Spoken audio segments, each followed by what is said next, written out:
J'espère que vous avez passé une bonne semaine avec le Seigneur.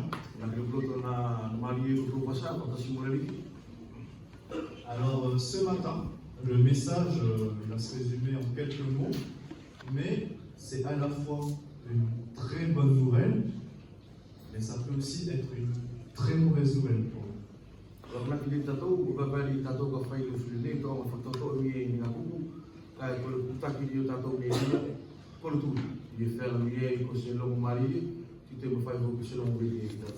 En fait, étant donné que c'est la parole de Dieu elle-même, elle a les mêmes caractéristiques que l'épée à double tranchant dont nous parle la parole de Dieu.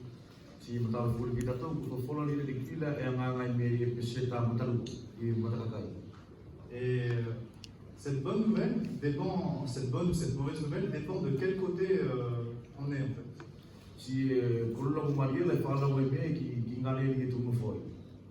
Ça veut dire qu'elle peut me réjouir vraiment de tout mon cœur et elle peut aussi être un sujet de condamnation pour moi. Je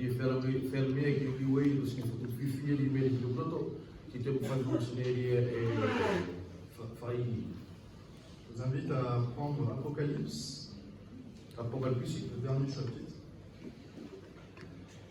22. Apocalypse, chapitre 22, verset 20. C'est l'avant-dernier verset de la Bible.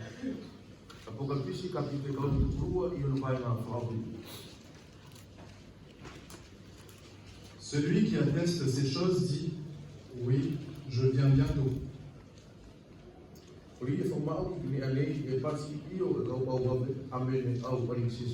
Voilà. Amen, bien Seigneur Jésus, c'est la réponse de l'Esprit et de l'Épouse.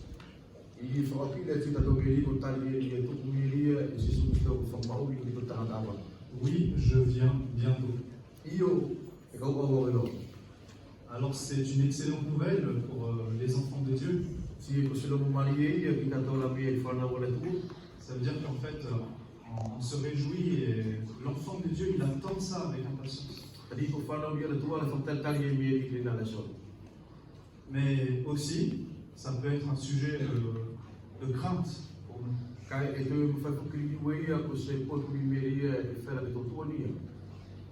Est-ce qu'il va venir me chercher? Ou est-ce que je vais être laissé ici? Dans l'Écriture, il y a ce qui m'a mené à cette pensée, c'est dans Jean chapitre 12. On ne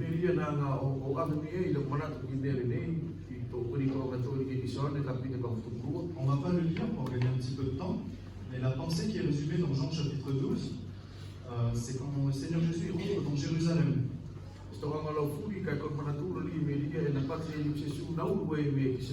Sur le dos d'un ânon, le petit de la messe. Et là, le peuple crie Hosanna, Hosanna, Alléluia.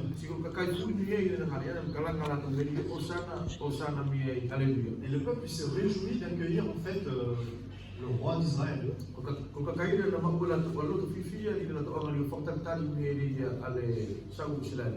Malheureusement, peu de temps après, ces mêmes gens on était ceux qui l'ont condamné. Ceux qui ont dit crucifie-le, crucifie-le. Et le Seigneur Jésus avait pleuré sur Jérusalem avant sa crucifixion.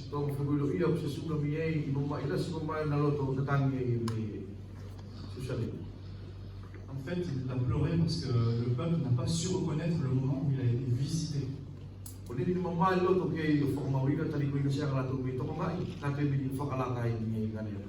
ça a été la première venue de Christ.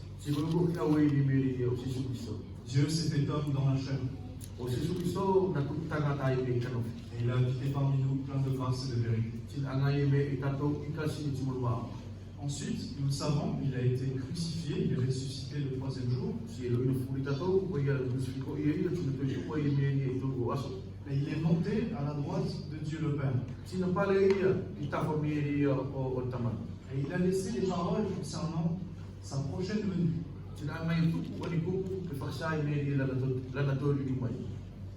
Et c'est un sujet un petit peu controversé, c'est-à-dire qu'en fonction des communautés chrétiennes, il y a des divergences de points de vue.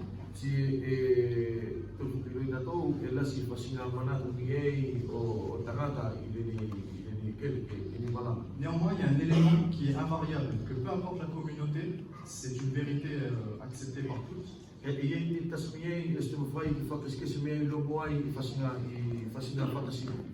Le Seigneur Jésus revient bientôt. Voilà le message central qu'il faudra garder en esprit pendant tout le message. Le Seigneur Jésus revient bientôt. Alors j'ai commencé à parler un petit peu avec le peuple d'Israël. Parce que le Seigneur Jésus est d'abord venu pour le peuple juif. C'est-à-dire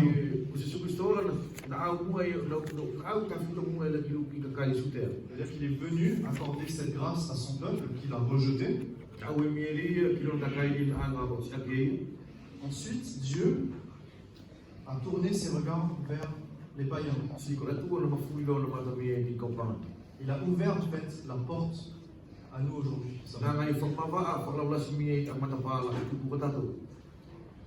Et Dieu l'avait prévu déjà avant la fondation du monde.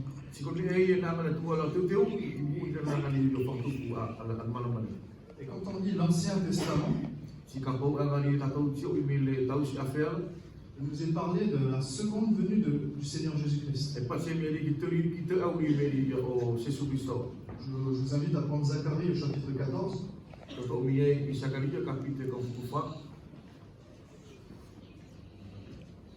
Zacharie, chapitre 14. On va lire juste quelques versets. Le verset 4 au verset 5. Ses pieds se poseront ce jour sur la montagne des Oliviers, qui est vis-à-vis de Jérusalem, du côté de l'Orient. La montagne des Oliviers se fendra par le milieu, à l'Orient et à l'Occident. Et il se formera une très grande vallée. Une moitié de la montagne reculera vers le septentrion, et une moitié vers le midi. Vous fuirez alors dans la vallée de mes montagnes, car la vallée des montagnes s'étendra jusqu'à Hatzel. Vous fuirez comme vous avez fui devant le tremblement de terre au temps d'Osias, roi de Juda. Et l'Éternel, mon Dieu, viendra, et tous ses saints avec lui.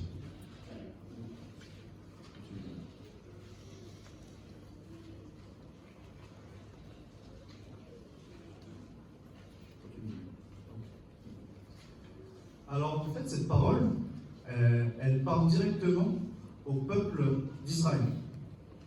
C'est-à-dire que cette parole s'adresse au peuple d'Israël, elle ne s'adresse pas directement aux chrétiens. C'est-à-dire qu'il viendra un temps, beaucoup plus tard, à la seconde venue du Seigneur Jésus-Christ, il va poser ses pieds sur le mont des Oliviers et la montagne elle va s'ouvrir en deux par le milieu. Et ça va s'écarter de chaque côté. Il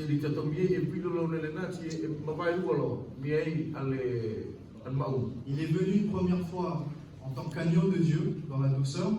Et là il revient cette fois-ci en gloire, en puissance, en force. Et la terre tremble devant lui. La montagne se fend devant lui. Parce qu'il vient pour le jugement. Il vient pour juger toutes les nations qui se seront liguées contre Israël, son peuple.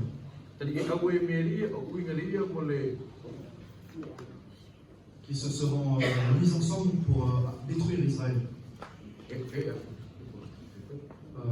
Le Seigneur Jésus il va venir pour juger tous ses ennemis, tous ceux qui se sont mis contre son peuple.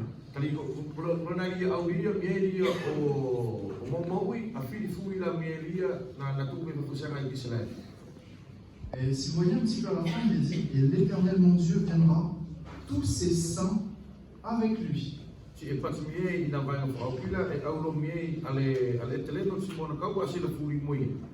C'est quelque chose de redoutable pour ceux qui seront restés.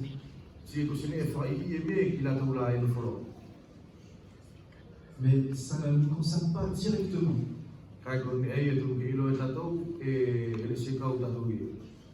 Maintenant, avancer un petit peu ensemble dans 1 Thessaloniciens.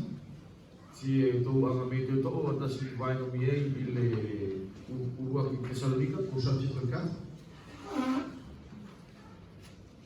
1 Thessaloniciens chapitre 4, versets 13 à 18.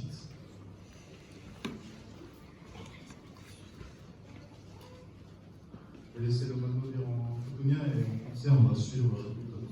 1 Thessaloniciens chapitre 4, verset 13 au verset 18. uruak Thessalonica kapite fala vai nga kamututor ka mutupali. Ele se mutu roto fetai e ko tonu nofo e fapoui. O uinga malaka wala kuma mata. O tupu ke au na ko tonu mai o fai pela to ko kela ele se mau ia se manaki mali. Tari ka pau to tu te mata Jesu te te tu wake. Te to tu foki e au mai loa. E na tu fantastic Jesu la to wala mamati ia te. Tari ole nei te leia e motu fasatu ka koto. Il alof il folfola ada ni. O tatu wala ma uri motoe ili au. I ma uri motoe ili au o le ali. Ele estou mu wala ya la tu wala ko mamati. Tari e I follow la li tolu me le lang iskalanga faralangi atu. I leo o se ale la selu smontangi o faratangi pusi ala tu. Sikol kau mate ia Kristo e tu akelo imu. Sioki o tato wala na mauri motoe e to olo tato furi faktasi mato is out. E faktaulaki ila liki ila el sikito no follow wala liki wala ina. E ko to fakpel pele aki ia koto ikupui folfola ana. Amen. Amen. Consolez-vous donc les uns les autres par ces paroles. Ce passage que nous venons de lire, c'est une révélation en fait. C'est-à-dire dans l'Ancien Testament, jamais ça n'avait pas été mentionné directement.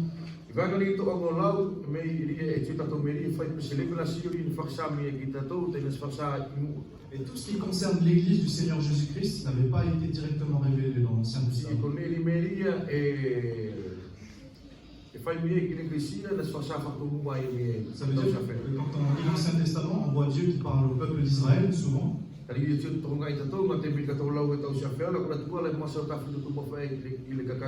ensuite, comme je l'ai dit, le Seigneur Jésus il est venu et la porte elle s'est ouverte pour nous aussi.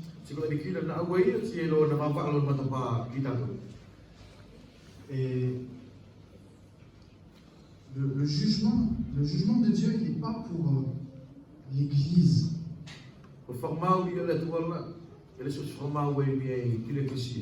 Mais qu'est-ce que l'Église? L'Église, ce sont tous ceux qui sont à Christ. C'est ce que l'Apocalypse appelle les vainqueurs. L'Église, ce sont ceux qui sont justifiés une fois pour toutes.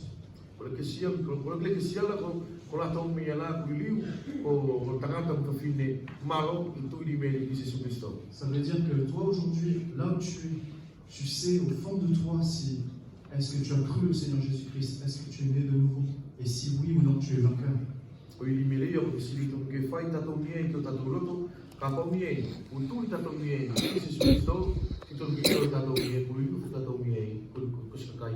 Et tu attends le Seigneur Jésus-Christ non pas pour le jugement. Tu attends le Seigneur Jésus-Christ pour être avec lui.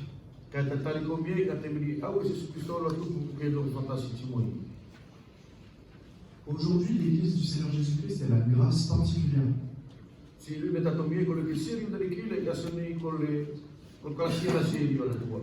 vais revenir encore dans l'Ancien Testament parce que c'est important de comprendre. Le prophète Daniel nous parle dans les prophéties de 70 semaines.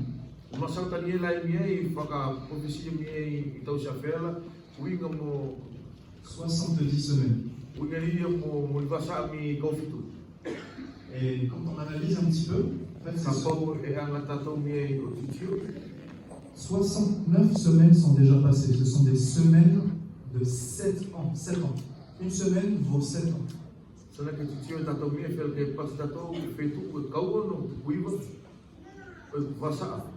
Et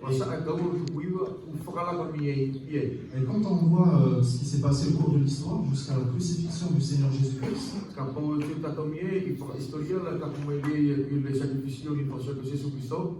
69 semaines sont déjà passées.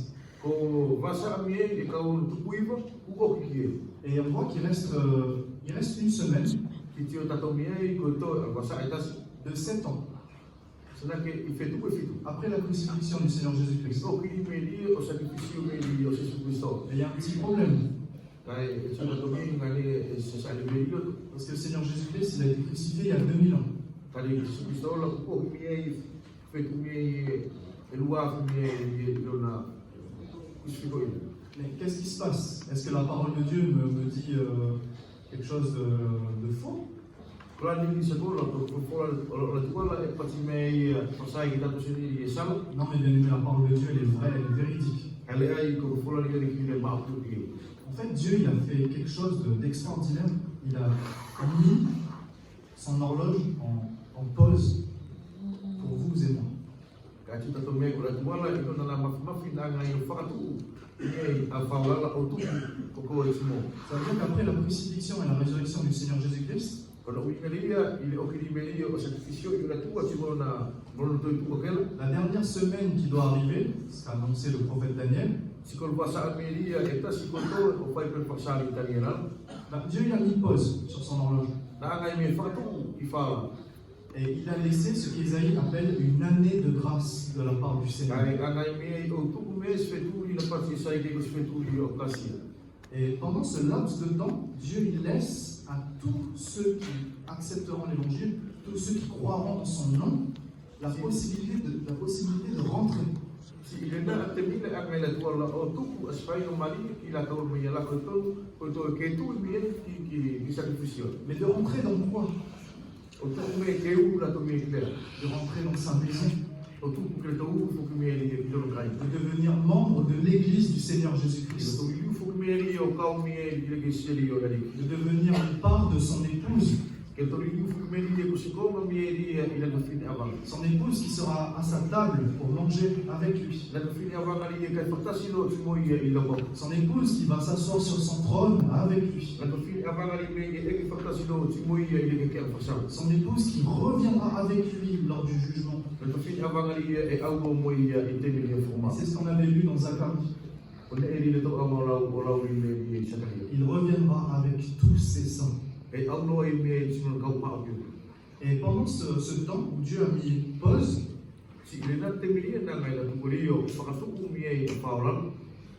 il reviendra, comme on l'a vu dans Zacharie, c'est sa seconde venue pour juger ce monde.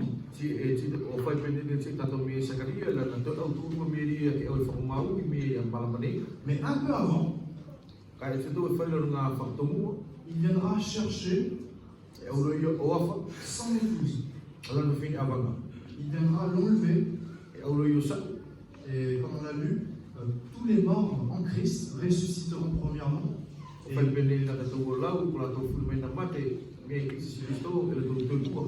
vous et moi qui avons cru, nous serons enlevés avec lui dans les nuées.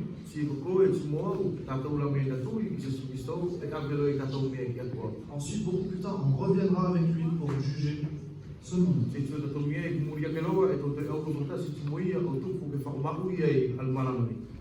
Le vendredi, on étudie le livre d'Apocalypse. Et on est encore sur les églises, les 7 églises. Ce message est prophétique.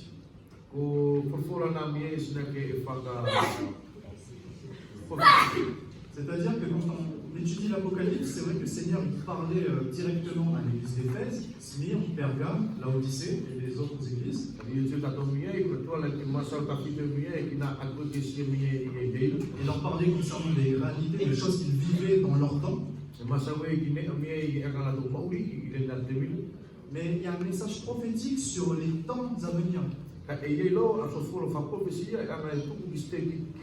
C'est-à-dire du début de l'église après la Pentecôte jusqu'à l'église de la fin.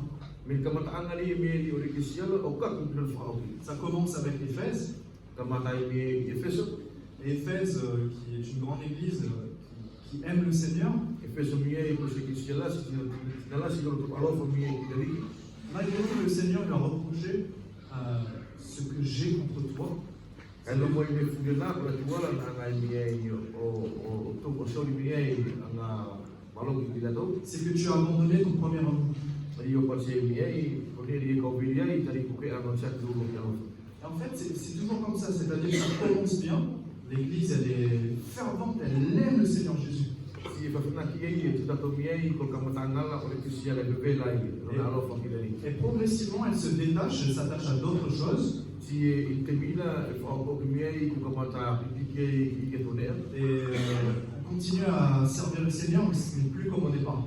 Si tu dato mi termina po et ça peut faire dato mi na al ki dali ka plus ko dato mi. Et là, ça c'était l'Église des premiers siècles.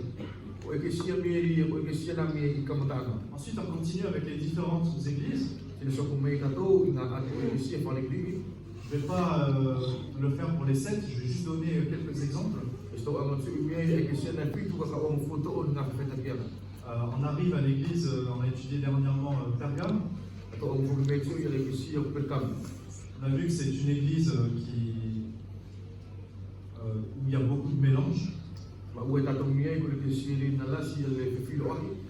ils ont laissé Jézabel faire tromper les serviteurs de Dieu, les envoyer à la gauche.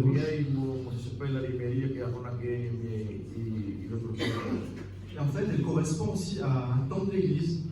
On l'avait vu, c'était dans le Moyen-Âge.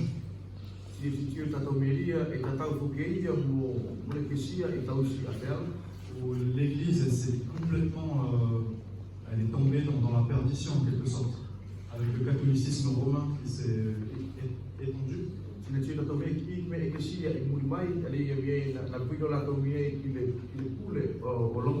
Là, on a vu ce vendredi aussi l'église qui correspond au temps de la réforme avec Calvin et Luther. Les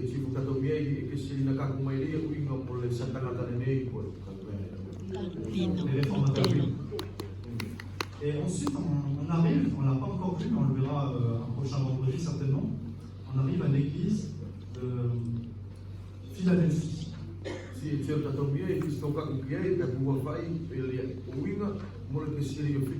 quand on lit ce que le Seigneur il dit à propos de l'église de Philadelphie, c'est merveilleux.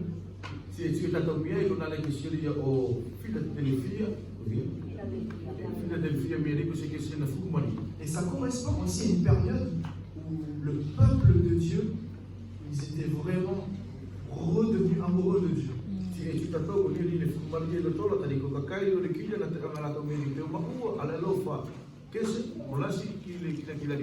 fait, les temps qui ont suivi la réforme après Calvin et Luther, quelques siècles après, dans les années 1800-1900,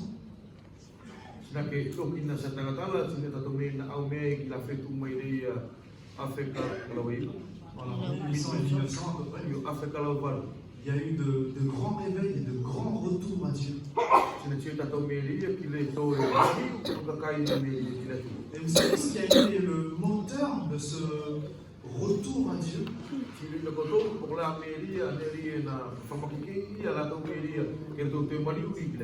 Bien sûr, c'est la parole de Dieu.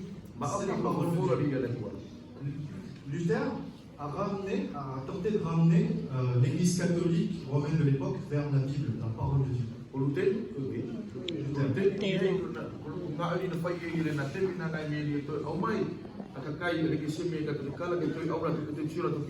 Et c'est une excellente chose parce que c'est à partir de là que ça commence. C'est-à-dire que l'église de Philadelphie, elle a pu être ce qu'elle a été par la parole de Dieu. Mais surtout un message dans la parole de Dieu, un message précis.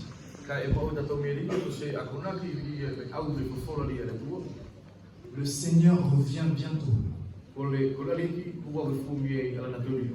Et ça avait été oublié, c'est-à-dire que cet enseignement, il avait disparu entre la première église et Philadelphie.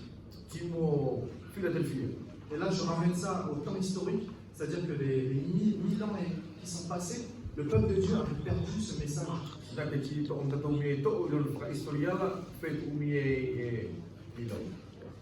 Voilà. Et ce message il est réapparu dans un temps particulier où les frères, en relisant la Bible et en méditant la parole de Dieu, ils ont vu le Seigneur revient bientôt. Et que tu t'as tombé, tout le monde Philadelphie. Philadelphie. Miei, il y a aussi la question de la communication. Miei, si vous avez formé, allez être à hauteur du numéro. Et c'est ce qui a produit un réveil. Tu connais les deux frères ou fois miei. Si on vous disait que le Seigneur Jésus arrive demain, est-ce que vous allez dormir juste avant qu'il arrive?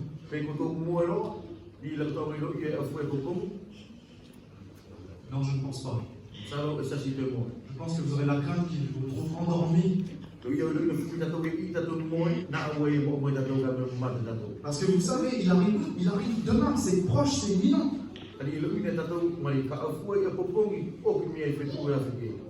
Et là, il y a un réveil, je me réveille, je commence à bouger pour que le Seigneur il voit que je travaille, je ne reste pas comme ça. Et c'est ce qui s'est passé avec l'église de Philadelphie et par rapport à l'histoire, les années 1800-1900.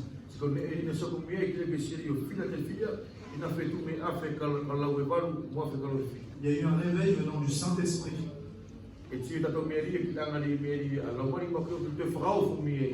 Leur rappelant le Seigneur est proche.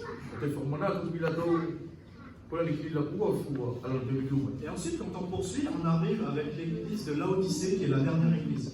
Et l'église de Laodicée, qu'est-ce qui la caractérise?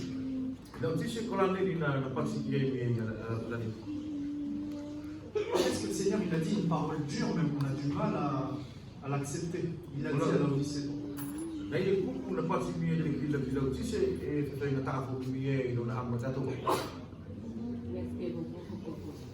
Voilà, c'est ça.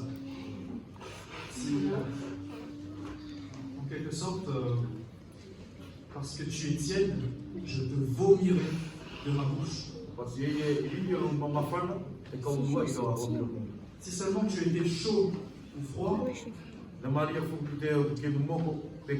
parce que tu es tiède, je te vomirai de ma bouche. Vous voyez, quand on fait un café chaud, tout chaud,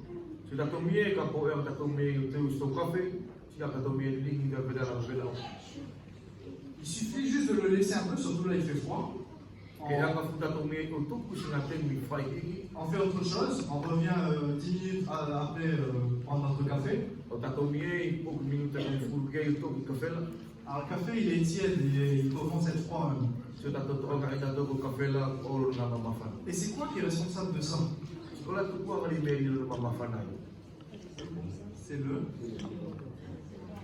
C'est le temps. Le temps. Et ça, on a déjà souvent vu avec les frères dans les études le vendredi.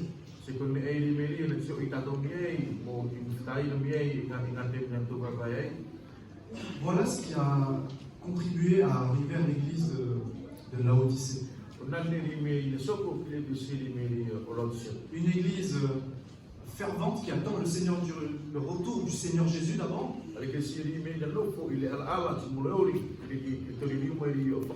Ainsi les années passent. Et là on se rend compte, mais il n'est pas encore revenu.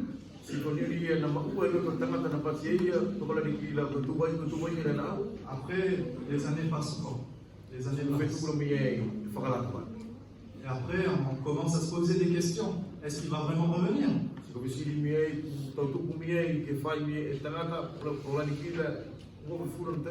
Et après, on peut même adopter la même réponse que le serviteur indigne dont nous parlent les évangiles.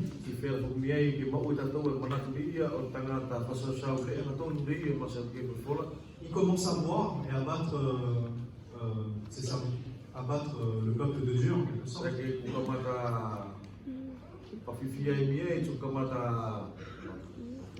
À maltraiter le peuple de Dieu. Et voilà ce que produit en fait la perte de l'espérance du retour du Seigneur Jésus.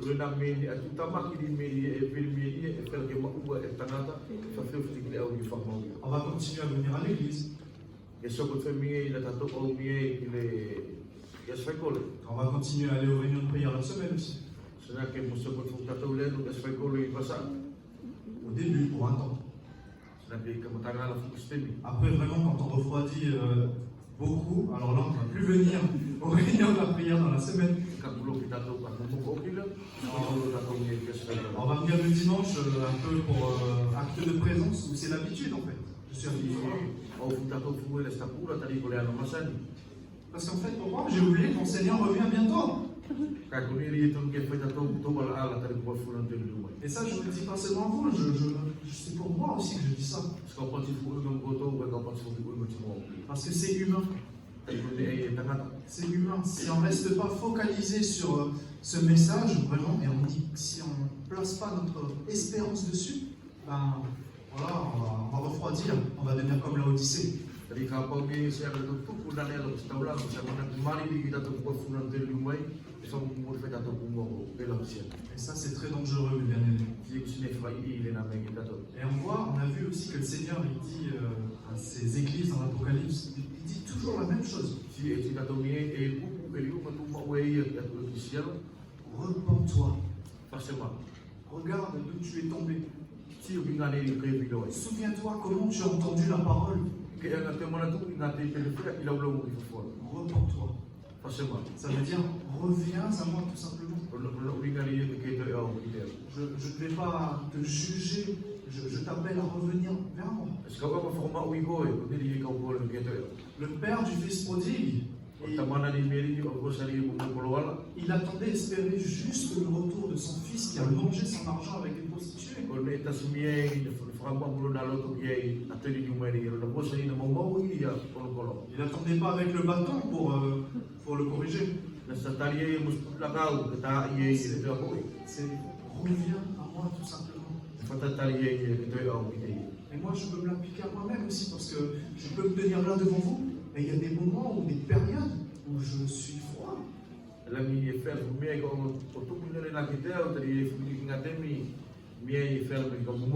il y a toujours la parole de Dieu qui vient, qui rappelle toujours ça. Reviens à moi.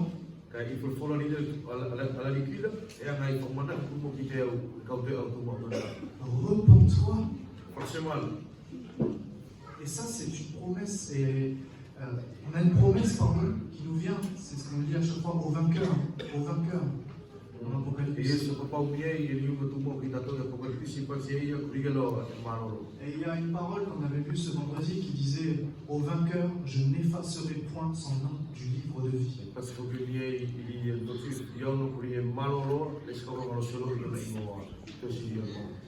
C'était une question, on devait y réfléchir au vendredi prochain.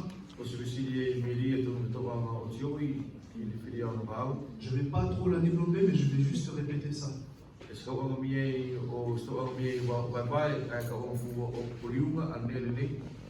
vainqueur, je n'effacerai pas son nom du livre de vie. Je vous laisse méditer là-dessus et vous allez partager, on va partager ensemble vendredi pour ceux qui sont là.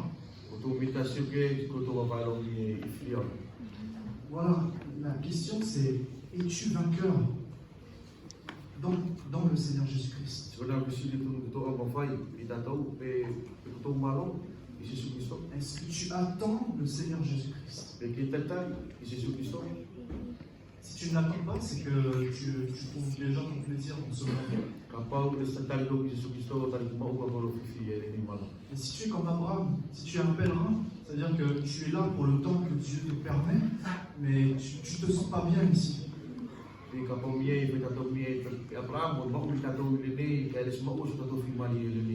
Parce que tu as l'espérance d'une patrie meilleure, d'un pays meilleur. Alors là, le retour du Seigneur Jésus est une bonne nouvelle pour toi. Alors je vais résumer un petit peu ce qu'on a dit depuis le début.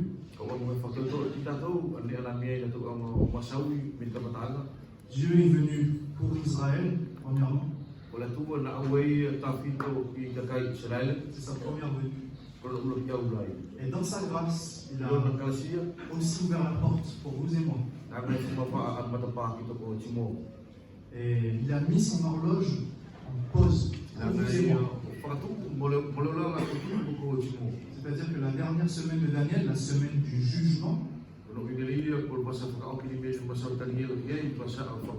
qui correspond à tout ce qu'on lit dans l'Apocalypse, les 7 groupes, les 7 trompettes, tous les châtiments.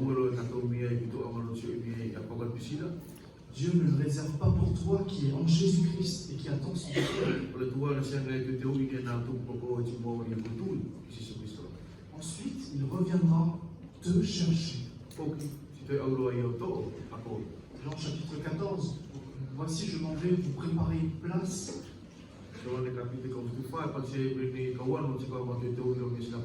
Et je viendrai vous prendre afin que là où je suis, vous y soyez aussi.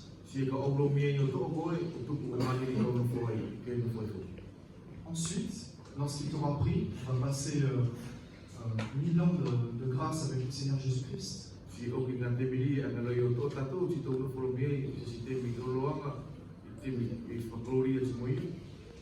Viendra le temps où on reviendra avec lui. C'est sa seconde venue. Pour juger ce monde avec lui. Et l'encouragement pour nous, c'est crois toujours, espère dans le retour du Seigneur Jésus.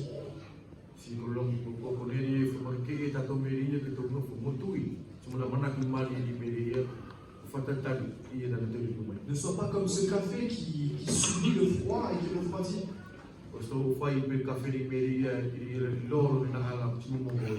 La parole de Dieu est un feu. Si la parole de Dieu demeure en toi, la parole de Dieu te réchauffe.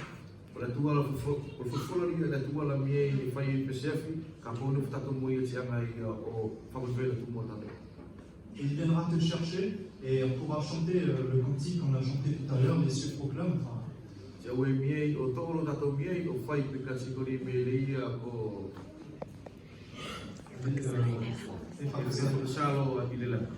Voilà, c'est vraiment un sujet de joie, de réjouissance pour nous. Les cieux proclament la gloire de Dieu ressuscité. Voilà notre espérance, mes bien-aimés. 3 choses demeurent: l'amour, la foi et l'espérance. Et l'amour, c'est l'essence même de Dieu, c'est sa personne. La foi, c'est le moyen qui nous amène à lui. Et l'espérance de son retour. On va relire le verset du départ, juste la fin. Apocalypse 22, verset 20. Celui qui atteste ces choses dit: oui, je viens bientôt. Et que répond l'épouse? Amen, viens Seigneur Jésus.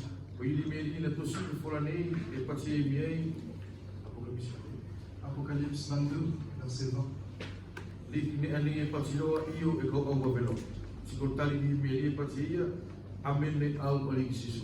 Que la grâce du Seigneur Jésus soit avec tous. Amen.